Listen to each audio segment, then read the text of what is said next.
Hello Avengers, this is Supriya Sharma, your social science educator. और कैसे हैं आप लोग? आई होप आप सभी बहुत अच्छे होंगे और अच्छे से अपनी पढ़ाई भी कर रहे होंगे। तो जैसा कि आप बोर्ड पे देख रहे हो, हम आज क्या देखने वाले हैं, how to score good marks in social science. क्योंकि आप में से बहुत सारे बच्चों को ये टेंशन होता है या फिर ये डाउट होता है कि मैम सोशल साइंस में, हिस्ट्री में, सिविक्स में इतने लंबे लंबे आंसर्स होते हैं, हम इतना सब लिख के भी आते हैं तब भी हमारे मार्क्स नहीं आते। तो ऐसा हम क्या करें जिससे हमारे मार्क्स जो हैं वो सोशल साइंस में बहुत अच्छे हो जाएं। तो आपको अब बिल्कुल भी टेंशन नहीं लेनी है। मैं आ चुकी हूँ और मैं आपको बताऊंगी कुछ स्पेशल 4 टिप्स जिसकी हेल्प से आप सोशल साइंस में बहुत अच्छे मार्क्स जो हैं वो अपने एग्जाम्स में ला सकते हैं। तो चलिए आप फटाफट से आ जाइए, जितना हो सके वीडियो को शेयर कीजिएगा ताकि आपका कोई भी फ्रेंड इस चीज़ से मिस ना कर जाए। चलिए तो हम लोग स्टार्ट करते हैं, जिसमें सबसे पहला आपके पास जो टिप है वो क्या है, read chapters step by step. भाई ये तो सबसे बेसिक पॉइंट है। अगर हम कोई भी काम करते हैं, जैसे आप मान लीजिए अगर आप कहीं घूमने जाते हैं तो सबसे पहले आप लोग क्या करते हो, उस लोकेशन को फाइंड आउट करते हो। फाइंड आउट करने के बाद क्या करते हो, वहाँ पे कौन कौन सी घूमने की जगह है उनको देखते हो एंड देन आप अपना टिकट जो है वो बुक करते हो। तो इसी तरीके से तो आप एक ट्रिप पे जाते हो, ऐसे ही हमारा सोशल साइंस है। मान लीजिए एक स्टोरी के अंदर अगर आप जा रहे हो तो आप कैसे जाओगे, स्टेप बाय स्टेप ही तो जाओगे। तो एक मान लीजिए आपके पास एक चैप्टर है, ठीक है, यू हैव वन चैप्टर और उसमें कितने, कुछ मान लेते हैं 5 to 6 पैराग्राफ्स हैं। तो आप क्या करोगे, उन पैराग्राफ्स को ऐसे नहीं कि कोई भी, जैसे मान लीजिए रेंडमली आपने पहले 4th पढ़ लिया फिर आपने 2nd पढ़ लिया, नहीं, बिल्कुल गलत बात है। सबसे पहले आप क्या करोगे, उनको सीरीज वाइज पढ़ोगे कि सबसे पहले क्या आया था और देन उसके बाद क्या आया था, राइट।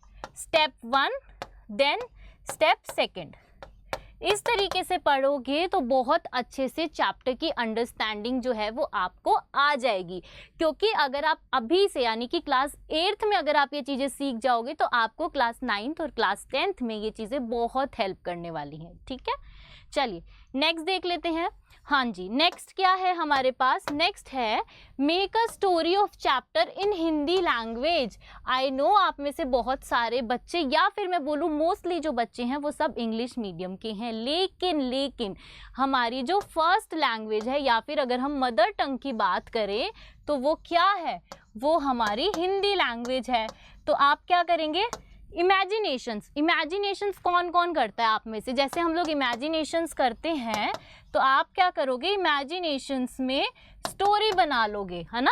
कोई चैप्टर है, अगर आप पढ़ रहे हो कि मुगल्स हैं, राइट, तो मुगल्स अगर आए तो मुगल्स की जो पूरी स्टोरी है वो आप क्या करोगे, एक हिंदी लैंग्वेज में अपने माइंड में बना लोगे या फिर एक नोटबुक में भी लिख सकते हो, ताकि आप जब एग्जाम में बैठो तो आप क्या होगा, आपको वो स्टोरी जो है ना वो याद आने लगेगी। और जब वो याद आने लगेगी तो आप क्या करोगे, आप बहुत ही अच्छे तरीके से एग्जाम में उस हिंदी वाली स्टोरी को क्या करोगे, इंग्लिश में ट्रांसलेट करके लिख दोगे। और यही तो हमारी क्या है, यही तो हमारी टिप है। तो इससे क्या होगा कि आपको जो मार्क्स हैं वो भी अच्छे मिलेंगे। दूसरी चीज़ कि आप क्या है, कभी भी आंसर या फिर अपने चैप्टर की स्टोरी को मिस नहीं करोगे। तो क्या होगा, पहले हिंदी लैंग्वेज में उसको स्टोरी बनाइए, then translate to English. Okay, चलिए नेक्स्ट क्या है, yes, make notes with the most important points. बहुत सारे बच्चों को क्या है कि एसएसटी में नोट्स बनाने में प्रॉब्लम आती है। क्यों? क्योंकि बड़े बड़े चैप्टर्स हैं, क्या क्या लिखे मैम, है ना, कितनी सारी डेट्स होती है हिस्ट्री में, कौन कौन सी इंपॉर्टेंट है, ये कौन बताएगा, मैं बताऊंगी।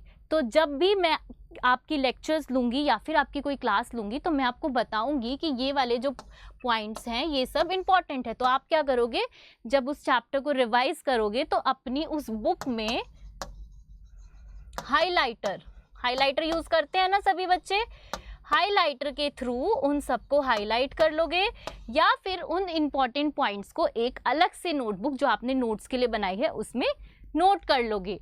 तो इससे क्या होगा कि आप जब भी जो है अपना रिवाइज करने बैठोगे, रिवाइज करोगे, तो आपको क्या होगा, आप उन जितने भी आपने हाईलाइट किए हैं उन हाईलाइट से आपको हेल्प हो जाएगी और आप क्या करोगे, अच्छे मार्क्स ले लोगे, है ना। चाहते हो ना ये मार्क्स लेना 95 प्लस, तो ये ऐसे ही होंगे जब इंपॉर्टेंट पॉइंट्स को आप नोट डाउन करोगे, क्योंकि चैप्टर तो बहुत बड़ा है। इंपॉर्टेंट पॉइंट्स को लिखो और उनको नोट डाउन करो। चलिए नेक्स्ट देख लेते हैं।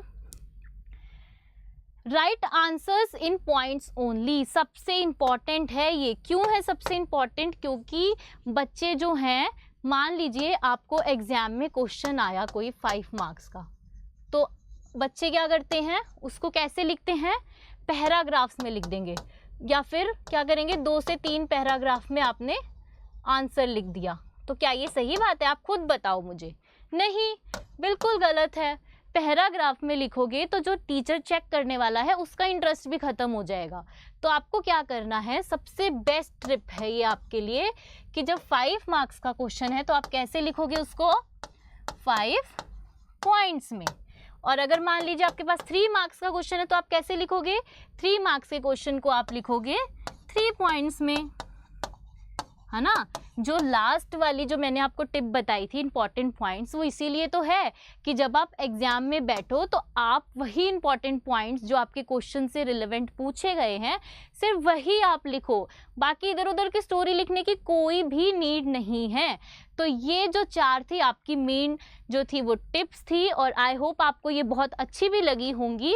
अगर आपको अच्छी लगी हैं तो आप मुझे सब कमेंट सेक्शन में बताएंगे, और जल्दी जल्दी से Unacademy Avengers for class 6 to 8 को सब्सक्राइब करेंगे ताकि ऐसी अच्छी अच्छी वीडियोस आपसे कभी भी मिस ना हो। So that's all for today. अब हम मिलेंगे अपनी नेक्स्ट वीडियो में, तब तक के लिए गुड बाय, टेक केयर।